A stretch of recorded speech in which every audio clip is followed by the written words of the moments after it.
7 de dezembro de 1941, o dia amanhece em Pearl Harbor. Navios de guerra alinham-se, marinheiros tomam café e aviadores se preparam para o treinamento. Ninguém sabe que em menos de 2 horas tudo vai mudar. 353 aeronaves japonesas já estão no ar, indo diretamente para a base naval mais importante do Pacífico. O ataque surpresa que arrasta a América para a Segunda Guerra Mundial. Mas vamos mudar uma coisa. Sentado no porto, ao lado daqueles coraçados da Segunda Guerra Mundial, está algo que não deveria existir. Por mais 75 anos, o USS Gerald R. Ford, o porta-aviões mais avançado já construído.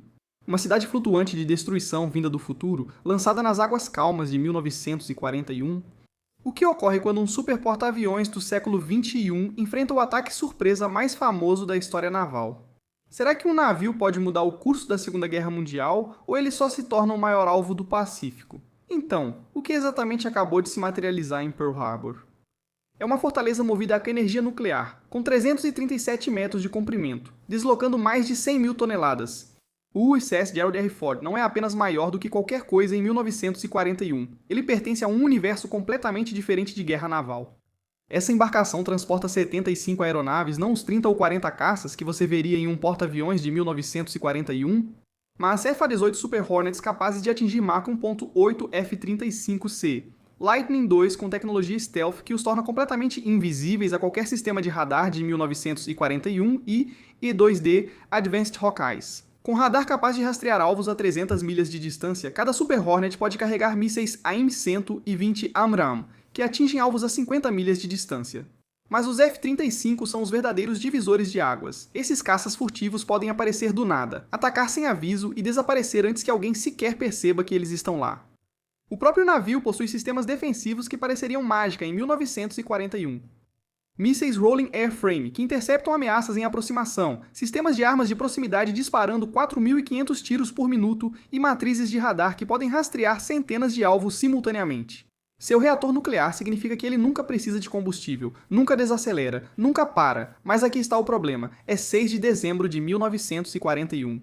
O grupo aéreo do Ford não está em força total. Talvez 30 aeronaves no convés, incluindo 8 FC-30 e 5 Lightning UQAS, que estão prestes a se tornar os predadores mais mortais. Nos céus de 1941, os pilotos estão se familiarizando com a navegação dos anos 1940 sem satélite de GPS para guiá-los. Sem redes modernas de comunicação, eles estão voando às cegas pelos padrões deles. Ainda assim, décadas à frente de tudo que os japoneses já viram, agora vejamos com o que lidam. A força de ataque japonesa é massiva e coordenada. 353 aeronaves divididas em 2 ondas, caças Mitsubishi A6 M0 rápidos e manobráveis para a época. Mas atingindo no máximo 330 milhas por hora, os bombardeiros torpedeiros Nakajima B-5N são lentos e vulneráveis, com apenas 230 milhas por hora além dos bombardeiros de mergulho Aichi D-3. Precisos, mas indefesos assim que se comprometem com o ataque. A estratégia deles depende da surpresa, do número esmagador e de atacar antes que alguém possa reagir. Silêncio de rádio, aproximação baixa e sincronização coordenada. Todo o plano depende de pegar a frota desprevenida e indefesa. Os pilotos deles são experientes, disciplinados e estão prontos para morrer pela missão. Mas desta vez, alguém está observando. 7 de dezembro, 6h45 da manhã. As primeiras aeronaves japonesas surgem no horizonte, mas os operadores de radar não detectam nada nos navios do porto. A conversa no rádio é rotineira, o café é servido, os relatórios matinais são arquivados, mas no Gerald R. Ford, os radares avançados se acendem como árvores de Natal. O I-2D Hawkeye, que decolou para uma patrulha de rotina, de repente tem 183 contatos. Aproximando-se pelo noroeste, o esquadrão aéreo decola em minutos, não em horas. F-18 Super Hornets decolam de catapultas eletromagnéticas, atingindo velocidade de combate em segundos. Mas é aqui que o verdadeiro pesadelo começa para os japoneses. 4 F-35C Lightning UQAS deslizam pelo céu como fantasmas, sem assinatura de calor, sem reflexão no radar, completamente invisíveis a qualquer coisa que os japoneses tenham. Esses caças furtivos estão prestes a demonstrar o que a tecnologia de 2020 faz com as táticas dos anos 1940. Os pilotos japoneses não fazem ideia do que está por vir, seus rádios chiando com checagens de rotina. As formações permanecem fechadas, a altitude continua baixa, então os F-35 atacam. Esses caças furtivos atravessam as formações japonesas. Como a própria morte, completamente invisíveis, eles se posicionam perfeitamente atrás dos bombardeiros inimigos. Mísseis AIM-100 e 20 AMRAAM são disparados por aeronaves invisíveis aos japoneses. Do ponto de vista deles, seus aviões simplesmente explodem aleatoriamente, sem clarões de disparo, sem barulho de motor, sem aviso. O piloto líder do F-35 trava em 6 alvos simultaneamente, usando seu visor montado no capacete. Só de olhar para as aeronaves inimigas, seu sistema de mira os marca para a morte. 6 mísseis cortam o ar, 6 bombardeiros japoneses desaparecem em segundos. Enquanto isso, esses Super Hornets enfrentam os caças escolta com mísseis AMRAAM a uma distância máxima de 50 milhas. Mas os F-35 estão caçando no meio do caos, predadores invisíveis abatendo retardatários e aeronaves danificadas que tentam escapar. Os caça-zero giram descontrolados, atirando no céu vazio, incapazes de localizar os atacantes. Às 7h15, a primeira onda está devastada. Talvez 30 aeronaves consigam atacar, e não as 183 planejadas. Os F-35 sozinhos eliminaram mais de 50 aeronaves inimigas, sem sofrer um único arranhão, sem sequer serem detectados. Mas mesmo os sobreviventes são suficientes para causar danos. Torpedos ainda atingem couraçados e bombas fazem crateras no campo de aviação. O Ford não pode estar em todos os lugares ao mesmo tempo, e é aí que fica interessante. A segunda onda, mais 170 aeronaves, ainda está a caminho, e agora eles sabem que algo está errado.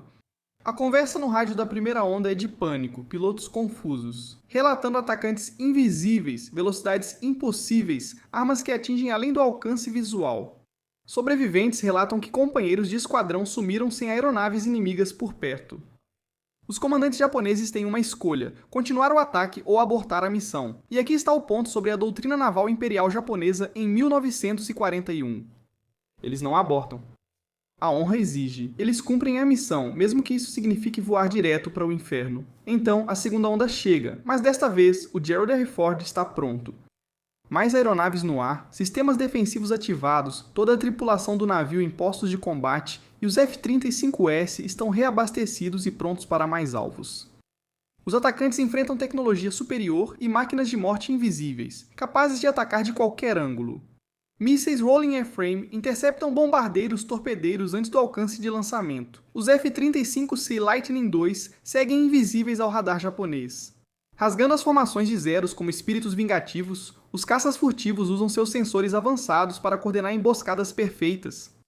Um F-35 marca alvos para outro, criando zonas de morte onde as aeronaves japonesas voam direto para armadilhas invisíveis de mísseis. Os sistemas de armas de defesa próxima destroem qualquer aeronave que se aproxime do porta-aviões, mas a maioria nem chega tão longe. Os F-35 estão caçando metodicamente tudo o que está no céu, aparecendo atrás das formações inimigas, lançando mísseis e desaparecendo antes mesmo que seja possível qualquer retaliação.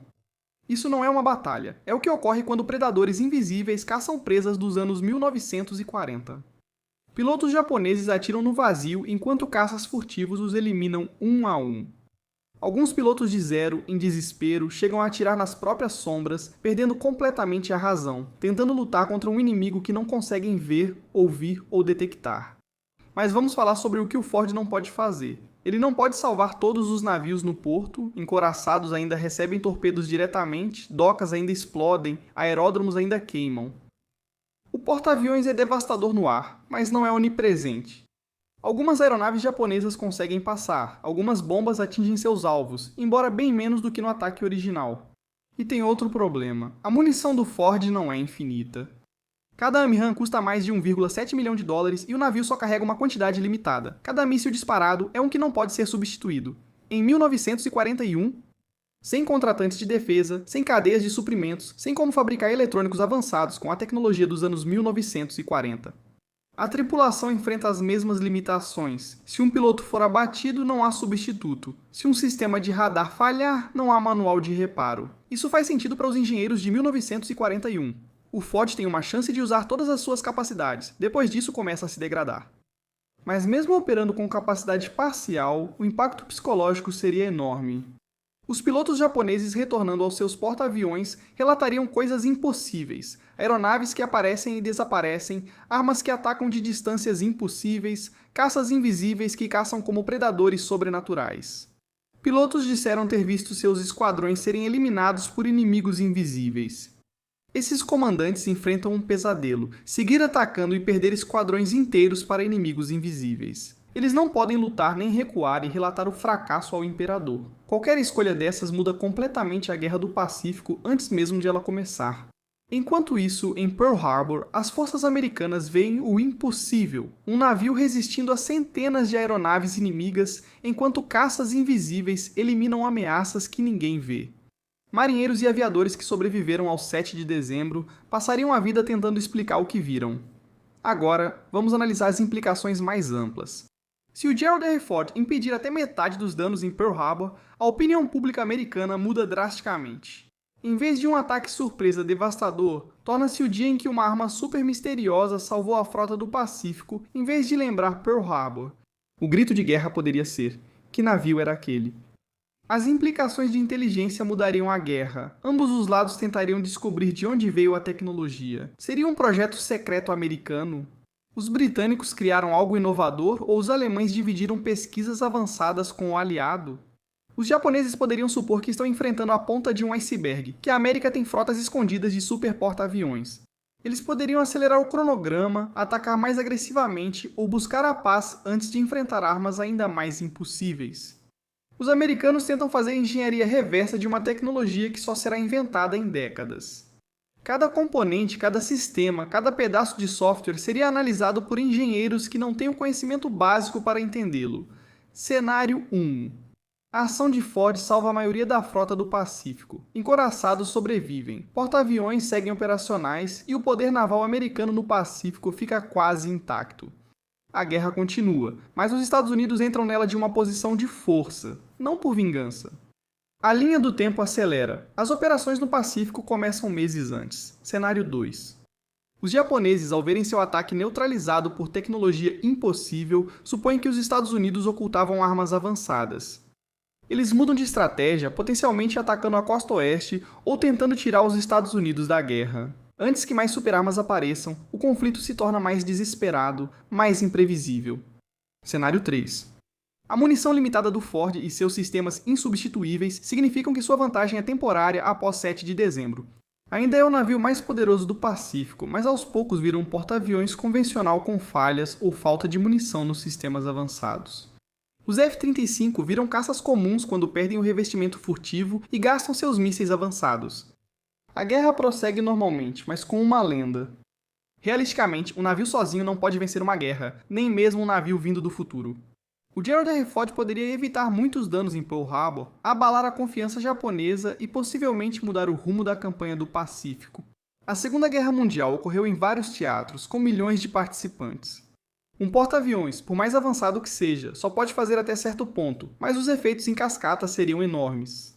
A tecnologia roubada do Ford pode antecipar o desenvolvimento de armas em décadas e influenciar o pensamento estratégico com seu impacto psicológico em ambos os lados. Os homens que presenciaram 7 de dezembro de 1941 levaram histórias que mudaram a visão mundial sobre o possível. A questão não é se o S. Gerald R. Ford venceria a Segunda Guerra Mundial, mas se sua presença em Pearl Harbor geraria um conflito totalmente diferente. Um em que o impossível se torna rotina e o futuro chega 75 anos antes. Você acha que um super porta-aviões mudaria o curso da história, ou seria só mais um alvo em uma guerra grande demais para uma única arma decidir? O que acontece quando uma legião romana ataca um bunker da Segunda Guerra? Veja o vídeo na tela para saber. Obrigado por assistir.